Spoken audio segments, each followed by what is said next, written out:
O Senhor esteja convosco. Ele está no meio de nós. Proclamação do Evangelho de Jesus Cristo segundo Mateus. Glória a vós, Senhor. Naquele tempo, Jesus contou outra parábola à multidão.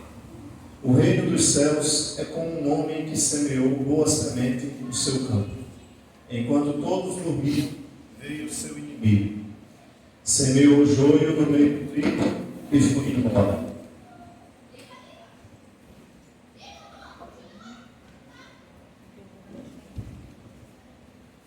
Quando o trigo cresceu e as espigas começaram a se formar, apareceu também o joio.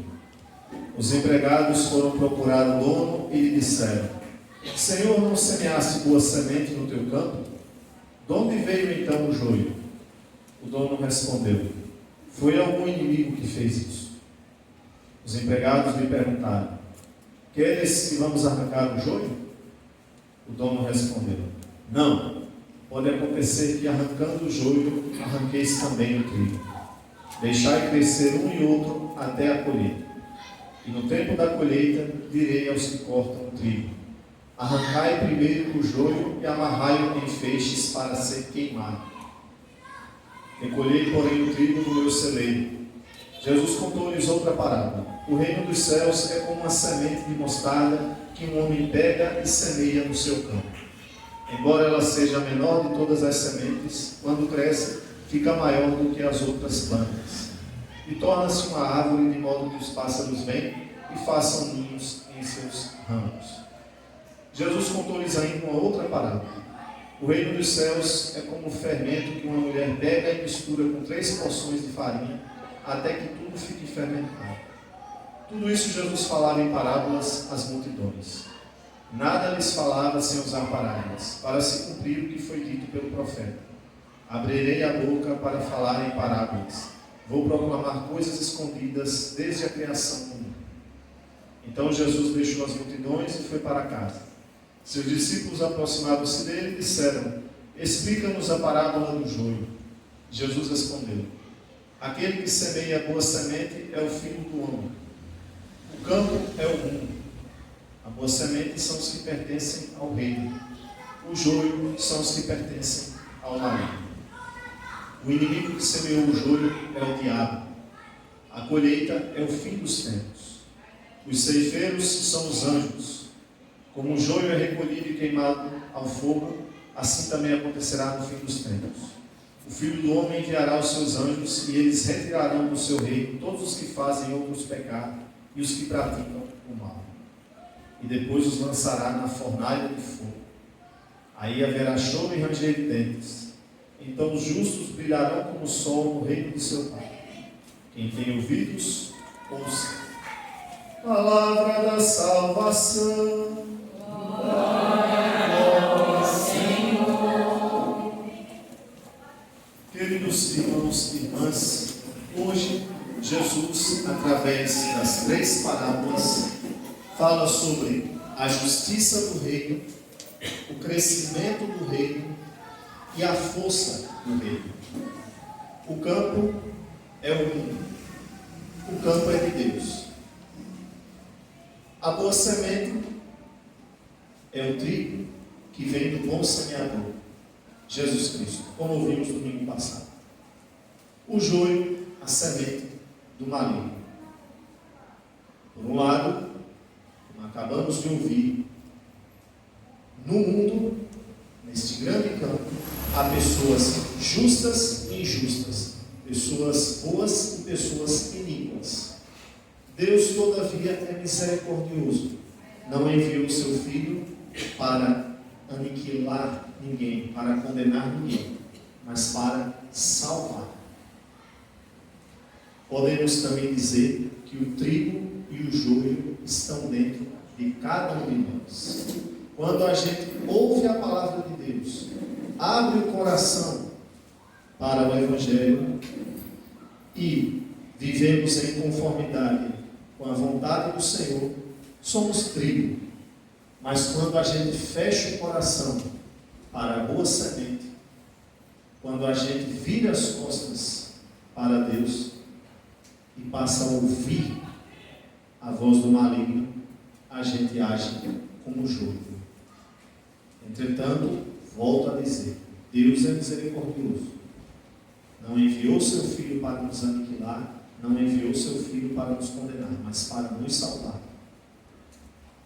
Por um lado, confiemos na misericórdia daquele que é justo, mas por outro lado, não legitimemos, não justifiquemos o nosso pecado. Ao contrário, quanto mais abrirmos nosso coração, mais o Senhor lançará as suas sementes para que nós possamos viver em conformidade com sua vontade, para que possamos viver como um trigo. A lógica de Deus é diferente da lógica do mundo. A lógica do Senhor é a lógica do perdão, a lógica da justiça. A nossa, muitas vezes, é a lógica da vingança. Por exemplo, muitas vezes a gente quer que as pessoas que fazem o mal, responder às pessoas que fazem o mal com o mal, pagar o mal com o mal. Por exemplo, uma pessoa que estupra, às vezes a gente quer que ela também seja estuprada na cadeia. Uma pessoa que tortura, a gente quer que ela seja torturada. Uma pessoa que mata, a gente quer que ela seja executada. Ou seja, é a lógica da vingança. Eu não estou aqui para legitimar criminalidade de jeito nenhum. Criminoso tem de pagar, tem de responder em conformidade com a lei. Isso é uma coisa. Outra coisa é responder o mal com o mal. Se a lógica de Deus fosse como a nossa, a gente já teria sido aniquilado, não é verdade? Porque muitas vezes nós somos injustos. Mas não, o Senhor é paciente. Só no fim dos tempos, na colheita, é que Ele separará os justos dos injustos, os bons dos maus, o trigo do joio. Na segunda parábola, ouvimos o Senhor falar sobre o grão de mostarda, isto é, sobre o crescimento do reino. A igreja primitiva era uma comunidade de fiéis com poucas pessoas, 12 apóstolos e algumas dezenas de discípulos e discípulas. Essa comunidade, na força do Espírito do ressuscitado, foi crescendo, crescendo, crescendo. Virou uma grande árvore. Hoje nós somos 1 bilhão e 400 milhões espalhados nos 4 cantos do planeta. Isso não significa dizer que a gente vai cruzar os braços e está tudo bem. Não. Até porque o mais importante não é a quantidade, é a qualidade. Na nossa vida particular, o mesmo. A fé começa modesta, simples, um grão de mostarda, pequenininho. Mas aí ela, na medida que a gente se alimenta da palavra de Deus, do corpo e sangue de Cristo, de uma vida sacramental, de uma vida de caridade, de amor a Deus e ao próximo, a gente vai crescendo na fé. Crescer na fé não significa tamanho ou quantidade, uma fé maior, uma fé menor, tamanho nesse caso, uma fé maior, uma fé menor, quantidade, mais ou menos, não é isso. Quando se fala em fé, se fala em disponibilidade, a abertura do coração e serviço, disponibilidade para o serviço do reino. A terceira parábola sobre o fermento, que é a força do reino, tem capacidade de transformar. É possível comer um bolo sem fermento? Tem graça? Não, né? Nem dá para fazer um bolo sem fermento, né? Ou seja, aqui se trata da transformação interior. O fermento é o Espírito de Deus que transforma a nossa vida, que é capaz de transformar o nosso coração, que é capaz de queimar tudo aquilo que não é compatível com a vontade de Deus, que não está em conformidade com a vontade de Deus. O Espírito nos transforma, nos torna homens e mulheres novos. É na força desse Espírito que a comunidade de fé, a igreja, nós, irmãos e irmãs, podemos anunciar o Evangelho. É a força do Espírito que transforma a nossa vida e também é capaz de transformar a vida dos irmãos e irmãs a partir do nosso testemunho.